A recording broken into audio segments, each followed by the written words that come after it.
আসসালামু আলাইকুম। আজ শনিবার ৩০ জ্যৈষ্ঠ, ২৬ জিলহজ, ১৩ জুন। বাংলাদেশ বেতার, রাজশাহী। স্থানীয় সংবাদ পড়ছি কল্যাণ ঘোষ।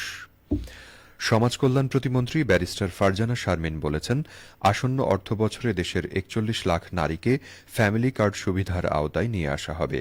এজন্য সদ্য ঘোষিত বাজেটে অর্থ বরাদ্দ প্রদান করা হয়েছে। প্রতিমন্ত্রী গতকাল নাটোরের লালপুর উপজেলা পরিষদ প্রাঙ্গণে অসহায় ও প্রতিবন্ধী ব্যক্তিদের মাঝে চাল, সেলাই মেশিন এবং হুইল চেয়ার বিতরণ অনুষ্ঠানে এসব কথা বলেন। প্রতিমন্ত্রী বলেন, শুধু ফ্যামিলি কার্ডই নয়, সমাজ কল্যাণ মন্ত্রণালয় প্রদত্ত বিভিন্ন ভাতার পরিধিও বৃদ্ধি পাবে। দুরারোগ্য রোগে আক্রান্ত ব্যক্তিদের চিকিৎসায় চিকিৎসা সহায়তাকে ৫০,০০০ টাকা থেকে ১ লাখে উন্নীত করা হচ্ছে। অসহায় মানুষকে স্বাবলম্বী করে গড়ে তুলতে বিভিন্ন প্রশিক্ষণ প্রদান করা হবে। ফারজানা শারমিন বলেন, সাধারণ মানুষের জীবনমান উন্নয়নে কাজ করছে সরকার। প্রধানমন্ত্রী তারেক রহমান এই লক্ষ্যে নিরলসভাবে কাজ করে যাচ্ছেন। বিশেষ করে শিক্ষার মান উন্নয়নে সরকার কার্যকর পদক্ষেপ গ্রহণ করেছে। স্নাতক পর্যন্ত মেয়েদের শিক্ষা গ্রহণকে অবৈতনিক করা হয়েছে। এদিকে সমাজ কল্যাণ প্রতিমন্ত্রী ব্যারিস্টার ফারজানা শারমিন পুতুল অপর এক অনুষ্ঠানে বলেন, যুব সমাজকে মাদক ও অপসংস্কৃতি থেকে দূরে রাখতে ক্রীড়া আয়োজন জরুরি। সারা দেশে খেলাধুলার আয়োজন ছড়িয়ে দিতে হবে। তিনি আরও বলেন, বর্তমান সরকার সামাজিক সুরক্ষা প্রকল্পগুলো আরও বৃদ্ধিতে কাজ করছে। ফ্যামিলি কার্ড, কৃষক কার্ডের মতো প্রকল্প বাস্তবায়ন শুরু হয়েছে। এটি ক্রমান্বয়ে দেশব্যাপী ছড়িয়ে দেওয়া হবে। গতকাল সিরাজগঞ্জের বেলকুচিতে ফুটবল টুর্নামেন্টের ফাইনাল খেলা ও পুরস্কার বিতরণ অনুষ্ঠানে প্রধান অতিথির বক্তব্যে তিনি এসব কথা বলেন। বগুড়ার কাহালুতে মাধ্যমিক, কলেজ ও মাদ্রাসা পর্যায়ের শিক্ষার্থীদের অংশগ্রহণে বিজ্ঞান ভিত্তিক উদ্ভাবনী প্রকল্প প্রদর্শনী অনুষ্ঠিত হয়েছে।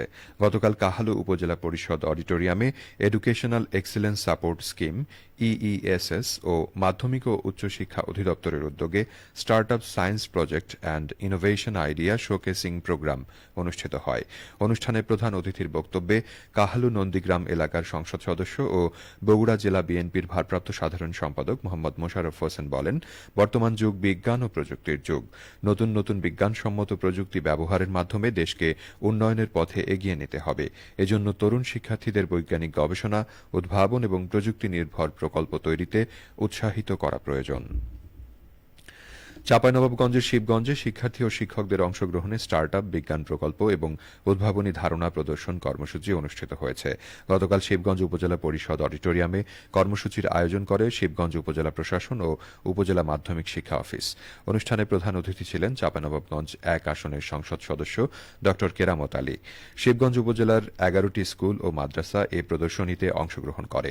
অংশগ্রহণকারী প্রতিষ্ঠানগুলোর শিক্ষার্থীরা নিজেদের উদ্ভাবিত বিজ্ঞানভিত্তিক প্রকল্প, প্রযুক্তি নির্ভর সমাধান এবং বিভিন্ন ইনোভেটিভ আইডিয়া উপস্থাপন করেন।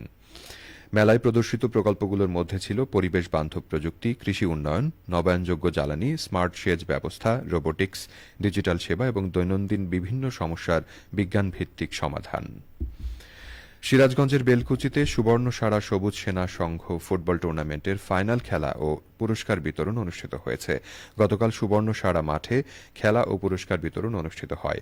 তীব্র প্রতিদ্বন্দ্বিতাপূর্ণ ফাইনাল খেলায় মুখোমুখি হয় নীলফামারী জেলা ফুটবল একাদশ ও রাজশাহী জেলা ফুটবল একাদশ। খেলায় নীলফামারীকে ৫-৩ গোলের ব্যবধানে হারিয়ে শিরোপা নিজেদের ঘরে তোলে রাজশাহী জেলা দল। পুরস্কার বিতরণ অনুষ্ঠানে প্রধান অতিথি ছিলেন সমাজ কল্যাণ মন্ত্রণালয়ের প্রতিমন্ত্রী ব্যারিস্টার ফারজানা শারমিন পুতুল। খেলা শেষে তিনি চ্যাম্পিয়ন ও রানার্স আপ দলের খেলোয়াড়দের হাতে ট্রফি এবং পুরস্কার তুলে দেন। রাজশাহীর মোহনপুরে উৎসবমুখর পরিবেশে শহীদ জিয়া প্রীতি ফুটবল টুর্নামেন্ট অনুষ্ঠিত হয়েছে। খেলায় আর্জেন্টিনার সমর্থক দল ব্রাজিল সমর্থক দলকে ১-০ গোলে পরাজিত করে চ্যাম্পিয়ন হয়। খেলাকে কেন্দ্র করে স্থানীয় ক্রীড়াপ্রেমীদের উপস্থিতিতে ধুরইল উচ্চ বিদ্যালয় মাঠ কানায় কানায় পূর্ণ হয়ে ওঠে। ধুরইল ইউনিয়ন বিএনপি ও এর অঙ্গ সহযোগী সংগঠনের আয়োজনে গতকাল বিকেলে উপজেলার ধুরইল উচ্চ বিদ্যালয় মাঠে আর্জেন্টিনা ও ব্রাজিল সমর্থকদের অংশগ্রহণে এই প্রীতি ফুটবল ম্যাচটি অনুষ্ঠিত হয়। প্রধান অতিথি হিসেবে পুরস্কার বিতরণ করেন রাজশাহী ৩ আসনের সংসদ সদস্য অ্যাডভোকেট মোহাম্মদ শফিকুল হক মিলন। প্রধান অতিথির বক্তব্যে তিনি বলেন, শিক্ষার্থীদের মেধা ও মনন বিকাশে লেখাপড়ার পাশাপাশি খেলাধুলার কোনো বিকল্প নেই। খেলাধুলা একজন শিক্ষার্থীকে শৃঙ্খলাবোধ, নেতৃত্বের গুণাবলী, সহনশীলতা ও দলগতভাবে কাজ করার শিক্ষা দেয়। দেশের তরুণ প্রজন্মকে ক্রীড়ামুখী করতে সরকার শিক্ষা ও ক্রীড়া খাতের উন্নয়নে বিভিন্ন কার্যক্রম বাস্তবায়ন করছে। সবশেষে আবহাওয়া।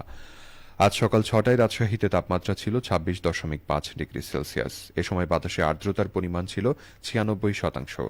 রাজশাহী ও পার্শ্ববর্তী এলাকায় আজ সূর্যোদয় হয়েছে ভোর ৫টা ১৫ এবং সূর্যাস্ত সন্ধে ৬টা ৫৪। সংবাদ শেষ হল।